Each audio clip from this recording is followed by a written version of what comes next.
Hi there, I'm Edvard. I want to continue our endeavor into the realm of tapping.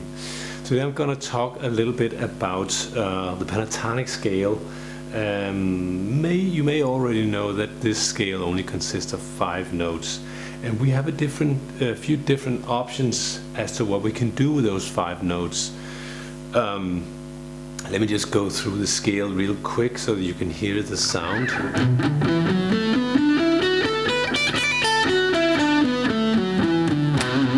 You've heard that a million times, but it's one of those scales that really creates some challenges for us if we want to play it fast.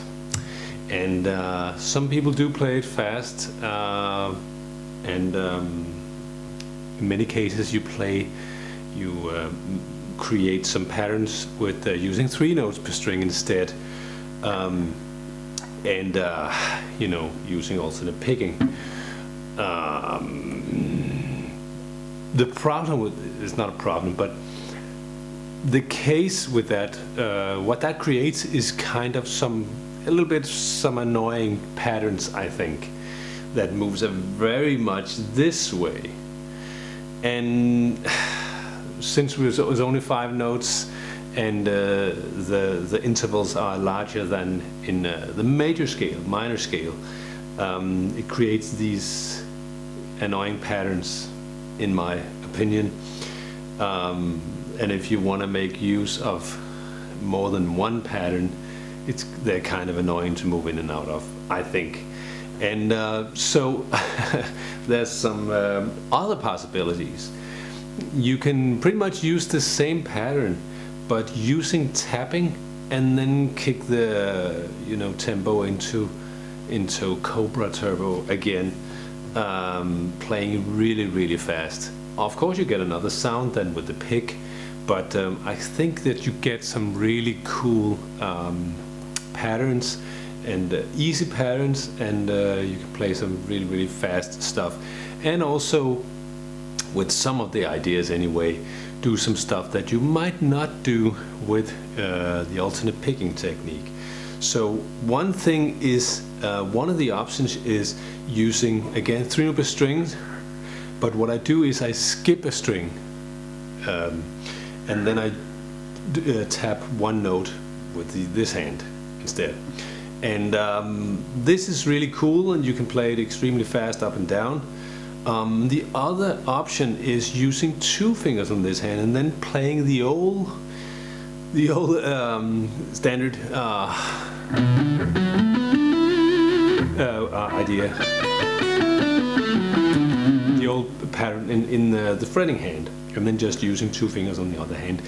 Of course, that everything takes time to get into on the guitar, but obviously if you never use 2 fingers on the other hand, this will take some getting used to. But let me play the first one, where we only tap with 1 finger.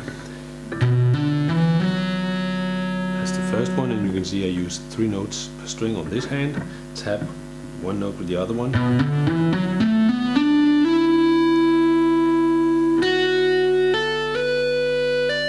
And you can see it's kind of annoying that I use all 3 fingers.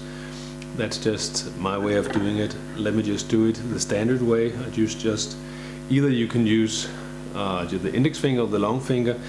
I have a tendency to want to hold the pick between my thumb and my index finger, so in many cases I use the long finger or any of the other fingers actually.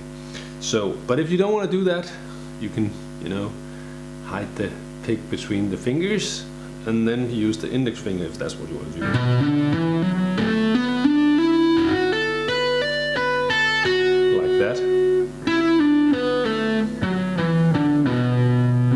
And this can be played extremely fast, obviously, just like.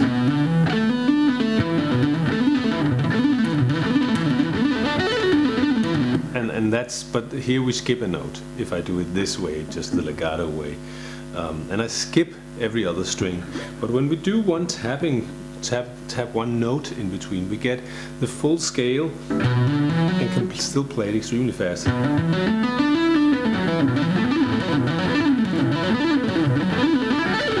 Oh!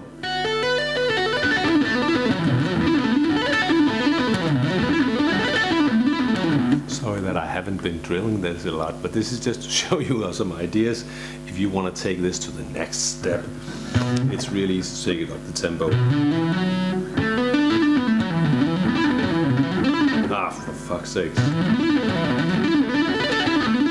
Something like that anyway. It's easy to hear that you can take this up to a very high speed.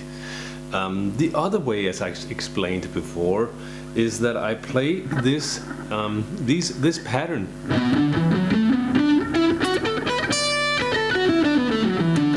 But I skip one string. So you can see I play the E, the D, and the B string. The A string, the notes on the A string, the G string are played with the other fingers, but on the same string as on the legato stuff. So I stay on the low E string and I just play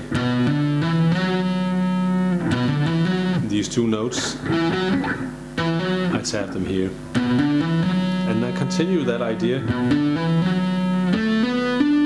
on the D string.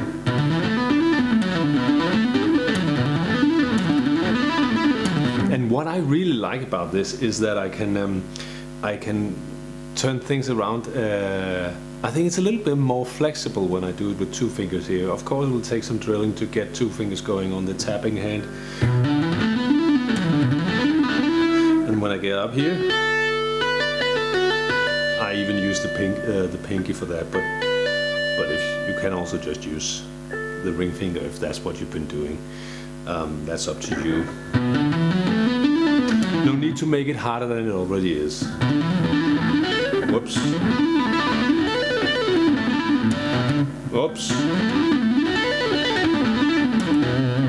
I think that's a little more, how do I say this? A little more, you get a better sound, I think, and you can even improvise a little with the patterns, how you play them. I think this is amazing, an amazing way of playing the scale. So imagine that you're playing some bluesy stuff, and I'm not much of a blues player, but you have to bear with me here.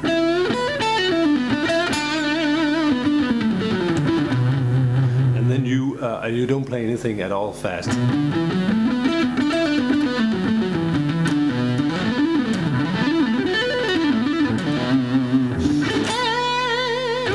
That would be pretty amazing or crazy if you played, if you're a blues player or if you enjoy the blues, using the blues scale and pentatonic, and then you suddenly jump into this ridiculously fast lick. So this is again some of those wonderful options that we get using the tapping technique. One thing is that you can play it extremely fast, but at least as interesting is that you get some things that you probably wouldn't do exactly the same way using alternate picking. So download the chart in the link below if you're not sure about what I do here.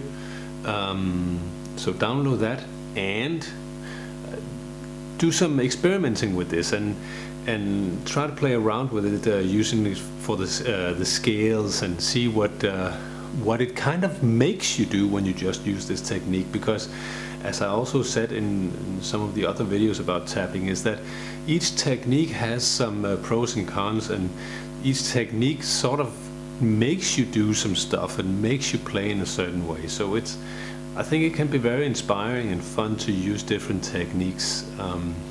It'll just throw yourself into it and see what you come up with of fun ideas. So even each technique has its strengths, and don't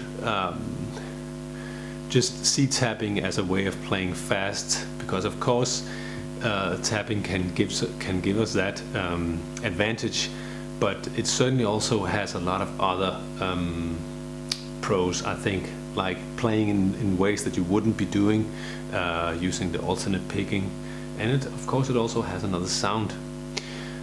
Anyway, I'm Niels Vejløt, and I'll be sending you a new video extremely soon. Bye.